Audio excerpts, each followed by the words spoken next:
Assalamualaikum warahmatullahi wabarakatuh. Perkenalkan, nama saya Nairah Maulia dari Prodi PGSD. NIM saya 8603655745. Di sini saya akan mengerjakan tugas 2 filsafat ilmu. Filsafat ilmu berperan sebagai badan yang mengawasi dan membuat eksistensi keilmiahan serta lembaga pendidikan. Ia menyediakan kerangka berpikir kritis untuk mempertanyakan asumsi dasar, metode penelitian, dan prinsip pengetahuan yang dihasilkan dalam bidang pendidikan. Dengan metodologi filsafat ilmu menemukan hakikat, realitas pendidikan seperti apa itu belajar atau bisa dipilih secara esensial, epistemologi memberikan dan dapat pada penggunaan metode ilmiah yang tepat dalam penelitian pendidikan. Sementara itu, aksiologi menunjukkan nilai-nilai etis yang harus dijunjung tinggi dalam praktik pendidikan, memastikan agar pendidikan tidak hanya sebatas transfer pengetahuan, tetapi juga menunjukkan karakter dan kualitas. Dapat pengetahuan filsafat ilmu itu menunjukkan prinsip-prinsip yang arah sebaliknya, pendidikan yang bermakna dan bernilai tinggi memperkuat perkembangan filsafat ilmu. Pendidikan adalah arena di mana teori-teori filsafat ilmu diuji dan diimplementasikan. Melalui proses pendidikan, konsep-konsep abstrak filsafat ilmu menjadi konkret dan relevan.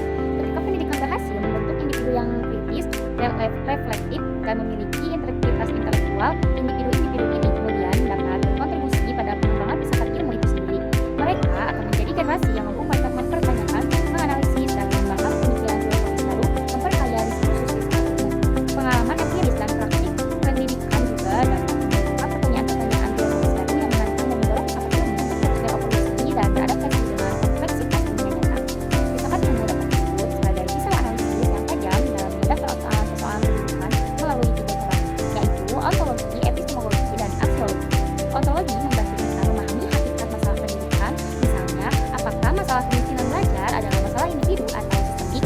Epistemologi memungkinkan kita untuk menganalisis bagaimana pengetahuan tentang masalah tersebut diperoleh dan didefinisi, misalnya apakah data tentang prestasi belajar siswa sudah representatif dan diukur dengan metode yang tepat.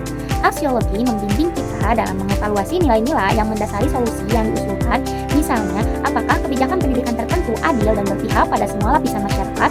Dengan pisau analisis ini, kita dapat mengidentifikasikan akar masalah, mengevaluasi pendekatan yang ada, dan merumuskan solusi yang lebih komprehensif dan berlandaskan nilai.